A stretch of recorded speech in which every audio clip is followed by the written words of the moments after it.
Moustapha Fati, docteur en sciences juridiques, professeur à l'université de Nouakchott Al-Asriya, chercheur sur la question de la sécurité et de la stabilité au Maghreb et au Sahel.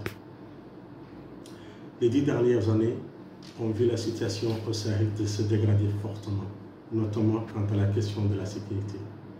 Les 5 pays qui composent la coalition du G5 Sahel sont confrontés à un cercle vicieux où insécurité et pauvreté s'entretiennent mutuellement. La région du Sahel continue d'être confrontée à des défis multidimensionnels, complexes et interdépendants, où l'insécurité, l'extrémisme violent, l'instabilité, l'insécurité alimentaire et la pauvreté s'aggravent mutuellement. La situation est devenue alarmante. L'inquiétude est aujourd'hui largement partagée par les experts du Sahel ou au sein des milieux de recherche, de la diplomatie, de l'humanitaire, de la sécurité et du développement. Il est largement admis qu'il ne peut y avoir de sécurité et de stabilité dans cette zone, la zone du Sahel, sans une coordination internationale, régionale et sous-régionale, et sans une réponse coordonnée et concrète en faveur de la stabilisation politique et du développement économique de l'ensemble des pays de la zone.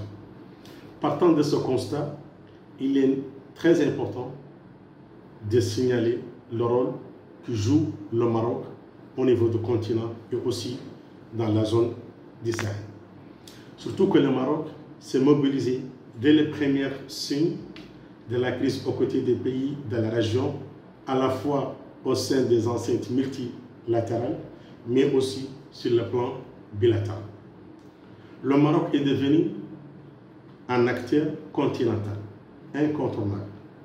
La nature des efforts du Maroc en Afrique réside dans une coopération sud-sud basée sur l'économie sociale et les infrastructures de base. C'est une approche qui vise la consolidation de la paix, de la stabilité et du développement. Et à partir de ce constat, on peut comprendre aujourd'hui que les pays de la zone ont besoin d'un soutien, ont besoin d'une coordination avec le Maroc pour la paix, la stabilité et la sécurité dans cette zone. Et dans ce sens, je vais signaler 4 exemples de l'importance de cette action et du rôle que joue le Maroc depuis les premiers moments de la crise pour soutenir les pays de la zone.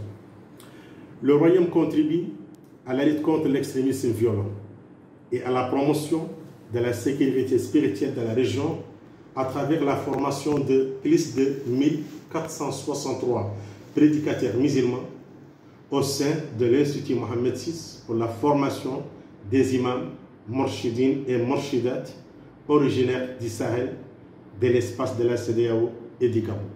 Donc c'est un domaine déjà très important et surtout j'ai l'impression que quand on parle de la lutte contre l'insécurité, on parle souvent de l'aspect militaire, alors que l'action sur l'aspect culturel, religieux, touche le cœur du problème. Et là, vraiment, où le Maroc a bien compris, où le Maroc aide les pays de la zone sur ce domaine qui est très important pour la stabilité et la sécurité sociale dans la zone.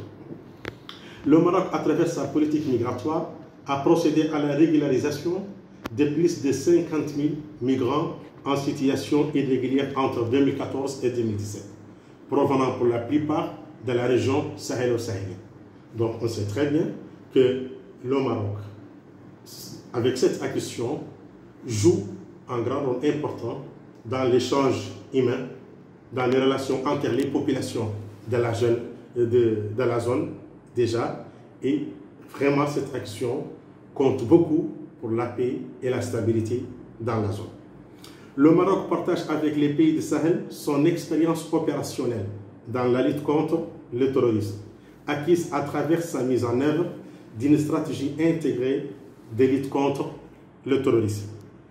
La région du Sahara marocain, où aucun coup de feu n'a été tiré depuis l'entrée en vigueur du cessez-le-feu en 1991, est un havre de sécurité, de stabilité, dans une région sahélo-sahélienne sillonnée par les menaces transnationales du terrorisme, des flux illicites d'armes, du trafic des drogues et de la traite des êtres humains. Donc, déjà, le Maroc, sur ces points essentiels, joue un rôle important et avec son expérience, il peut beaucoup aider les pays du Sahel et les pays de la zone. Et j'en rajoute aussi comme point essentiel et comme point principal dans cette idée que le Maroc et la Mauritanie, pays frères et voisins méridionaux, constituent un espace de stabilité sur la façade atlantique du Maghreb et du Sahel. Sont appelés les deux pays à jouer un rôle de leadership dans la sécurité et le développement dans la zone sahélienne.